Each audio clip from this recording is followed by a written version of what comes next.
Hello and welcome back to the Mooncum Finance YouTube channel. Today we're going to go over how to provide liquidity to the PancakeSwap pool. Before I show you exactly how to provide liquidity, there's a prerequisite that you know how to purchase Mooncum through PancakeSwap. We have a video on our channel, so the link will be down in the description. If you have not watched it yet, please do that and then come back. To start off, I'll be going over a few things about liquidity pools, why they're needed, what the benefits are, what the difference between a decentralized exchange and a centralized exchange is, and then we'll get into the actual tutorial part. So what's the difference between a centralized exchange and a decentralized exchange? A few examples of a centralized exchange would be companies like Coinbase, Binance, Kraken, or any other exchange that has an order book and that needs a third-party authority to confirm transactions. A decentralized exchange would be things like Uniswap and PancakeSwap. Centralized exchanges use order book format where buyers and sellers set their prices and then they'll come together and match to complete the transaction at a set price. A decentralized exchange has a liquidity pool where there are two tokens or two currencies in the pool. It will assign a value based off the ratio, and then you put in one of the pair or one half of the pair, and then you'll receive an equal amount of the other half of the pair. So there is no need for a seller on the other side of a buy order or a buyer on the other side of a sell order. It's automatically done through the liquidity pool. A decentralized exchange has better security since there are no third-party authorities, as well as it won't store your private keys. However, a centralized exchange collaborates with third-party entities, which usually makes trades quicker because of the higher volume and liquidity. So now that you know the difference between a centralized exchange and a decentralized exchange, we'll go over what a liquidity pool is. So you can think of a liquidity pool as a container that stores an equal amount of two different currencies. For example, we have the Mooncum and then we have the BNB in ours.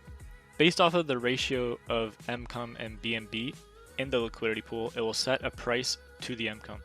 For example, let's say there's 1,000 Mooncum in the pool and 1 BNB.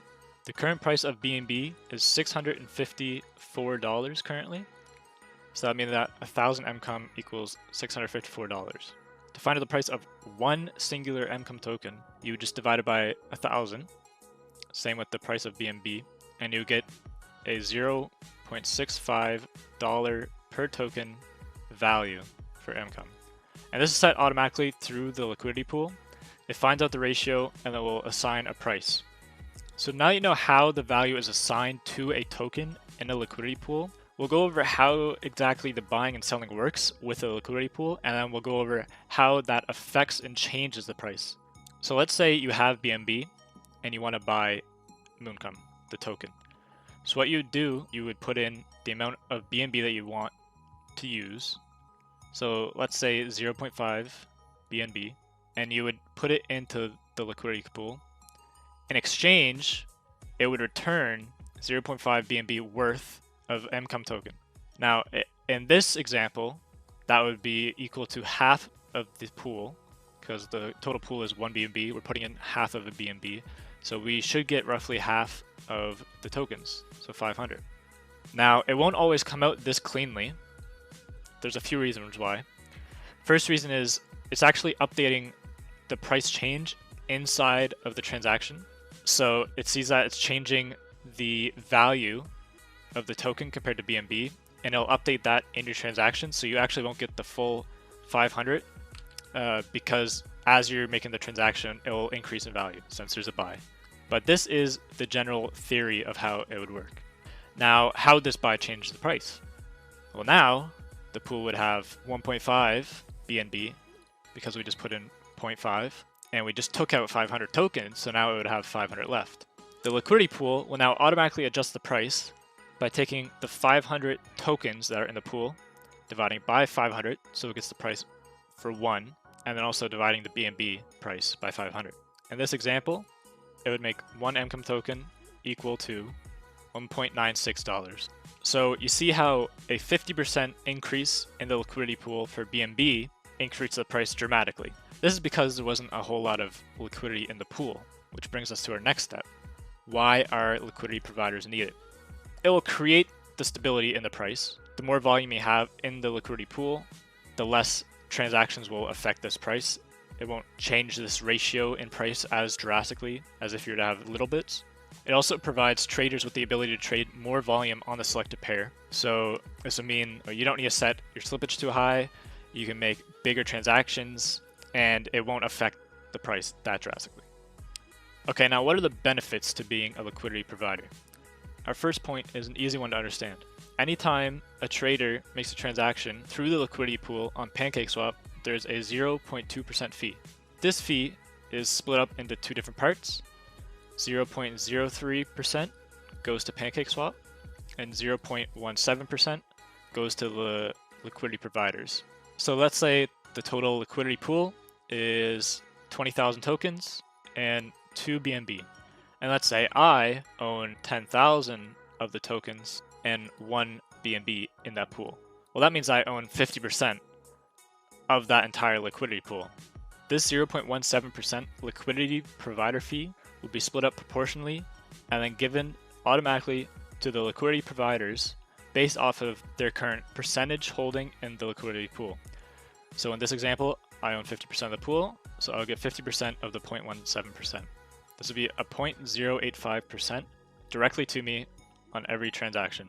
Now this fee will change as people enter and exit the liquidity pool because my percentage of the pool will change with that. But this means that you're getting passive income from the fees in the liquidity pool. What are the other benefits? Well, you would also get the same proportion for any profits or losses in the pool. So if people are putting BNB into the pool and taking out tokens, you would lose your tokens, but you would gain BNB. And BNB can be cashed out directly for the dollar, so if that's what you're looking for, then this would be perfect.